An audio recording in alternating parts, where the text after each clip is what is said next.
ಪರಿಶುದ್ಧ ನಾಮಕ್ಕೆ ಸ್ತೋತ್ರವಾಗಲಿ. ಯೆಶಾಯನ ಬರೆದ ಗ್ರಂಥ 6ನೇ ಅಧ್ಯಾಯ 3ನೇ ವಚನ.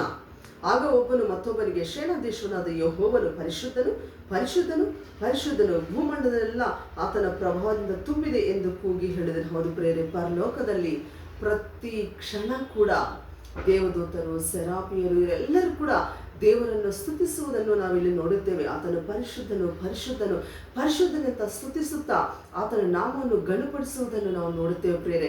ಆದರೆ ಈ ದಿನ ನಮ್ಮನ್ನು ಕೂಡ ದೇವರು, ನಾವು ಎಲ್ಲೋ ಬಿದ್ದಾಗ, ಪಾಪದಲ್ಲಿದ್ದಾಗ ದೇವರು ನಮ್ಮನ್ನು ಹೆಸರಿಟ್ಟು ಕರೆದು ನಮ್ಮ ಪಾಪಗಳನ್ನೆಲ್ಲ ಕೂಡ ಆತನ ಸುರಿಸಿದ ರಕ್ತದಿಂದ ತೊಳೆದು ಈ ದಿನ ನಮ್ಮನ್ನು ಸಭೆಯಲ್ಲಿ ಇಟ್ಟು, ಸಭೆ ಸಹವಾಸದಲ್ಲಿಟ್ಟು ನಮ್ಮನ್ನು ಪ್ರತಿದಿನ ಕೂಡ ಕಾಪಾಡಿ ನಡೆಸುತ್ತಿರುವ ಆ ದೇವರನ್ನು ಪ್ರತಿನಿತ್ಯ ಕೂಡ ನಾವು ಕೂಡ ಈತನು ಪರಿಶುದ್ಧನು, ಸರ್ವಶಕ್ತನು, ಸರ್ವವಲ್ಲಭನು ಅಂತ ಪ್ರತಿನಿತ್ಯ ನಾವು ಕೂಡ ಆತನನ್ನು ಸ್ತುತಿಸಿದಾಗ, ಆತನನ್ನು ಕೊಂಡಾಡಿದಾಗ ದೇವರು ನಮ್ಮನ್ನು ಕೂಡ ಆಶೀರ್ವಾದ ಮಾಡುವ ದೇವರಾಗಿದ್ದಾರೆ ಪ್ರಿಯರೇ.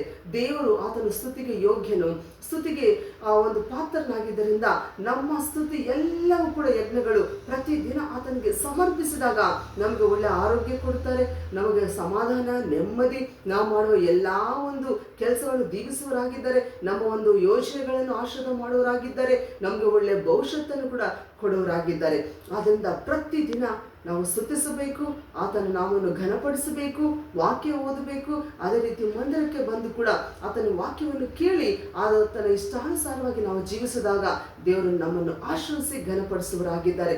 ದೇವರ ವಾಕ್ಯವನ್ನು ದೀವಿಸಿ ಆಶೀರ್ವದಿಸಲಿ. ಆಮೆನ್.